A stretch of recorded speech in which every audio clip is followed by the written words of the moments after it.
This is called a shooting board, and it's used to plane square edges on things. If you can see, it's two pieces of board raised above the other, and you can clamp pieces of work onto this and run a plane down it on the side, and this will ensure you get a square edge on what you're planing.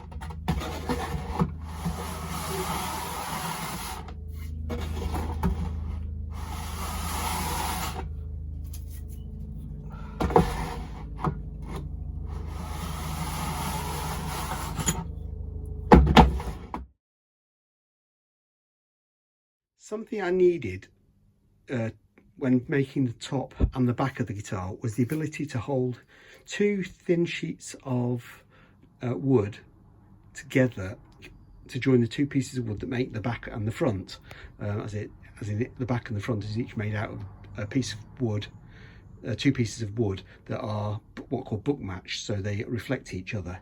So the way this works is at the far side you've got an edge that you can put one piece against.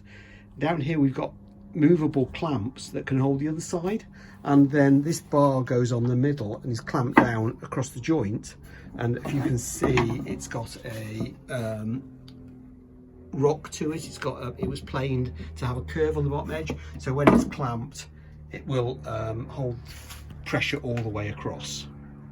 I'll raise it up with that.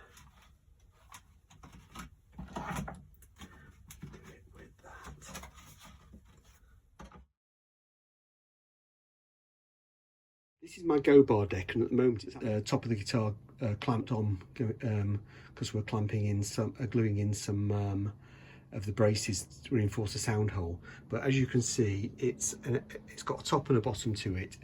In the bottom there's the radius dish at the moment for the top. Glass fibre rods that are used for blinds actually, but they were very cheap, and I put rubber ends on them, and they apply pressure. The more you put on, the more pressure you obviously apply, directly down or at side angles to push things together.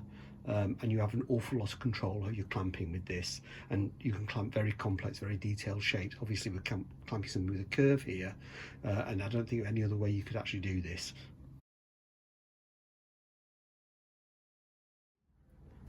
This is the body mould for the guitar. When the guitar sides are bent, to keep them in shape, they're put into this, and the end blocks that the neck and the base of the guitar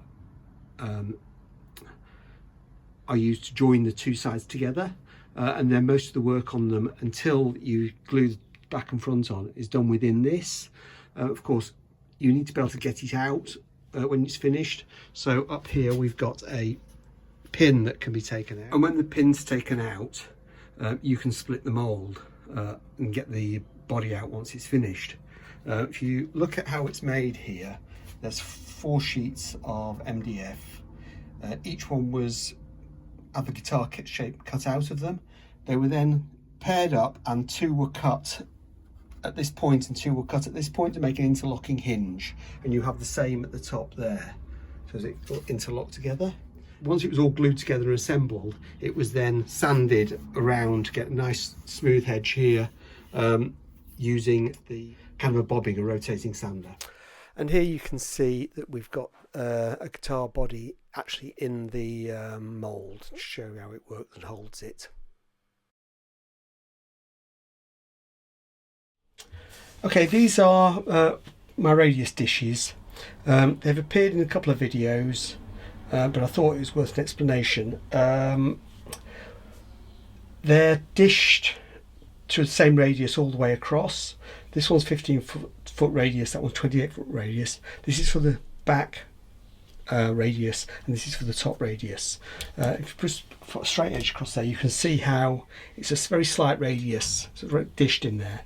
But and it's got sandpaper on, and I can sand braces to the shape. Then they're pressed onto here on the top, as you might have seen in some of the videos. This gives the back in particular and the front a particular curve which strengthens it just because of the shape, and then the braces reinforce it, and that curve means you can have the braces lighter to hold the shape. There's various places you can get these from. online for making guitars, and they all seem to be generally about £100, £110 or $110, should say, and then the cost of shipping it on top. But I managed to find somebody in the UK that could make them for me in the Isle of Man, and he's starting up. He's a guitar maker himself, and he's starting up to supply and make jigs and tools for guitar makers, in addition to his own work, and supply wood and things like that. So he does them for £55 each, which is about half the price of anybody else I've found. The other problem is I can only find one supplier in the US that sold self-adhesive 2 foot wide sandpaper discs to fit on them, and sandpaper is needed for sanding the braces in and things. And I thought, oh, these can't be made specifically for guitar makers. So after searching for a while, I found they're actually made for sanding discs, for going on machines for either sanding floors or going for edge sanding on big radius sanders for furniture making. And I found a supplier of sandpaper that did them in various sizes and various grits and sticky backed. And for £25 each, not the $50 or $60 that they seem to be from the States. So again, that was a saving about half price. And a lot of what I'm finding with things is, if you search hard enough, you can half the price that is getting charged by some of the specialist guitar makers. So that's one of the things I've learned along by doing this. I think that's it on these for now. As you can see, this one's new. It's not been used yet. We've not done the back yet. The one on the back's the other one's been used a little bit as we sanded the braces and things for it. The other thing is that we use these also to sand the body shape of the guitar. So the edges, the back and front, will be sanded on these so that they'll fit the curve of the actual top that goes into it, so they'll meet together well. I think that's about it.